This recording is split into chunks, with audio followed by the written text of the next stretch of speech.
Bonjour à tous, cela fait du bien de voir deux fois de suite la tête du caissier avec deux quintés vendredi et samedi. Et je salue les abonnés des Pronos du Cœur qui ont eu droit à cette très belle dernière minute, le 2, l'Espagnol, qui au dernier moment était très chuchoté. Et c'est ce qui me permet en dernière information de rajouter une couche d'information pour ceux qui me suivent fidèlement. Bon, ce dimanche c'est plus compliqué, on passe d'un indice de 4, 5 vendredi à 2 ce dimanche, à Chantilly, la crème des hippodromes, avec un gros favori, on se croirait dans un classique avec un cheval qui est en tête de toute la presse. C'est le cas de Panjaman, alors que c'est vrai qu'il est bien, il est régulier, il est jeune, il est plus jeune que les autres. La jeunesse, eh bien, c'est la carte qu'il va abattre. Il semble qu'il est tout pour lui.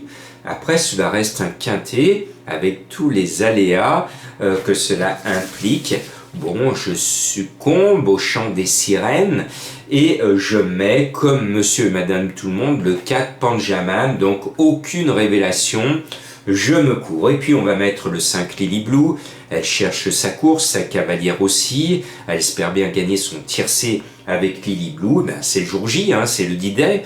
Le cheval va peut-être enfin gagner son quintet pour cette cavalière. Le 9 Courcard, il court peu, mais toujours bien. J'y crois. Lui, il va abattre non pas la carte de la jeunesse, mais la carte de la fraîcheur. Et il va se donner à fond. Et vous avez de la mémoire. La dernière fois, vous en souvenez, ma grande trouvaille, c'était On Wolf, qui porte aujourd'hui le 8. J'étais chaud avec lui et il m'a donné raison. Bon, il a fini 5e, à la plus mauvaise place du quintet, mais bon, c'est une place qui paye malgré tout. Je pense que le cheval peut faire au minimum la même perf 5e et pourquoi pas mieux. Et puis, voilà ma grande trouvaille. C'est les vacances, on est au mois de juillet, il va falloir quand même trouver une belle arrivée qui rapporte. Alors j'ai trouvé pour vous un cheval que les autres ne mettent pas, c'est le 11 Estagel. C'est un cheval que j'aime bien, Estagel, pardon, qui ne devrait pas geler sur place. Il n'a pratiquement pas couru cette année, il est venu se dégourdir les jambes à côté de chez moi, à Cluny, pas très loin de Mâcon, dans un lot de chèvres où il a mal couru, il n'a pas aimé l'hippodrome, mais bon, cette course lui a ouvert les poumons et il est supplémenté. C'est un 4 ans, il y a 2 supplémentés dans la course, c'est Panjaman et ce numéro 11. Alors pourquoi je vous l'indique chaudement? Pour la bonne et simple raison que Estagel est la bête noire de Panjaman. Ils se sont rencontrés 2 fois dans leur vie et 2 fois Estagel a battu et facilement le gros favori de tout le monde, Panjaman. Alors je sais que l'entourage n'est pas confiant du tout, pas confiant, le cheval n'est pas prêt. Eh bien moi je tente le coup quand même.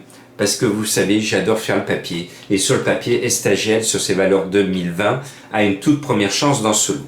Après, je salue mes amis du Midi, qui sont maintenant surchargés de peuple. Les plages et les routes sont encombrées. Les Marseillais, eux, viennent se déconfiner du côté de Chantilly et nous amènent le 10 Satuna, que je préfère sur le sable, mais ils ne viennent pas pour rien à Paris. Attention à ce numéro 10. Le 3, Sham Sabat, je le rachète. Je vous avais dit la dernière fois qu'il supportait le contre-coup de sa victoire quintée. Le cheval est bien, il est mignon tout plein, il est chargé, mais je sens son entraîneur qui est doublement représenté, un peu plus chaud avec lui qu'avec un Allez Henry. Donc attention, de toute façon, il y aura un prodome à l'arrivée. C'est soit le 3, soit Allez Henry, que je n'ai pas pu mettre parce que je le préfère sur le sable.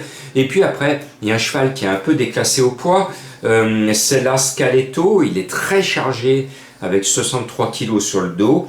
Mais c'est Christophe Soumillon qui est dessus. Et si on enlève sa dernière prestation décevante alors qu'il avait mal voyagé dans le camion, il est toujours là, il est toujours dans les 5 premiers, donc il peut reprendre son rythme de croisière malgré sa lourde charge. Voilà, j'espère vous permettre de voir 3 fois de suite la tête du caissier. Chiche!